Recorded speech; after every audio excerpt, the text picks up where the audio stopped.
사고의 원인과 책임 관계를 조사해 적정한 보험금을 산출하는 업무, 손해사정입니다. 현행 손해사정제도는 소비자의 권익을 보호하는 데 한계가 있다는 지적이 있었는데요. 금융위원회가 독립손해사정사 선임을 활성화하는 등 개선책을 추진합니다. 박찬영 기자입니다. 지하철역에서 에스컬레이터를 이용하다 사고를 당한 A씨. 시설관리업체에 배상을 요청했고 업체 보험사는 위탁 손해사정업체 B에게 사건의 손해사정 업무를 위탁합니다. 하지만 B는 보상범위 협의를 구실로 손해사정을 지연했고 결국 A씨는 본인 부담으로 치료비 지출을 계속하다 민원을 제기했습니다. 소비자와 보험회사가 계약을 체결하고 보험 사고가 발생한 경우 손해사정사는 사고를 확인해 적정 보험금을 산정하는 역할을 합니다. 그동안 손해사정 제도에 대한 문제점은 계속해서 제기돼 왔는데요.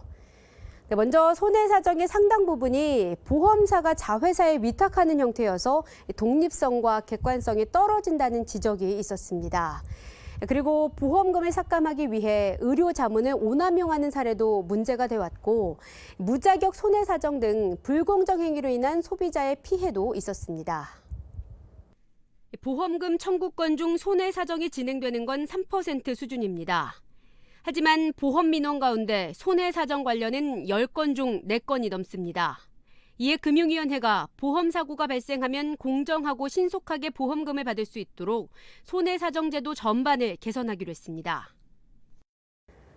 우선 성과 지표를 개선합니다. 현재는 보험사가 손해사정사의 성과 지표로 보험금 삭감을 유도하는 항목을 사용하고 있는데요.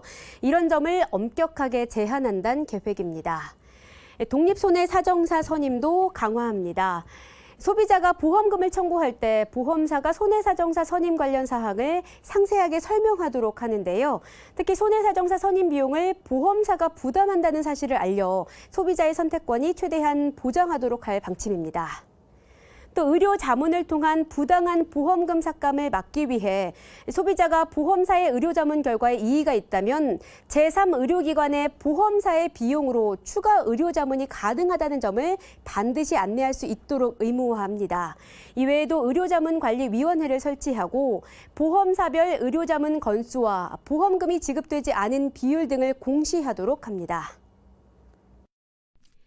이와 함께 손해사정사와 보조인이 2년마다 보수교육을 받을 수 있도록 하고 이행하지 않는다면 업무 수행에도 제한을 두기로 했습니다. 금융위원회는 올해 안에 관련법 개정안을 제출하는 등 주요 과제의 입법을 추진하는 한편 시행령과 감독 규정 등 하위 법령 개정 사항은 법률 개정 이전이라도 속도감 있게 진행한다는 방침입니다. KTV 박찬영입니다.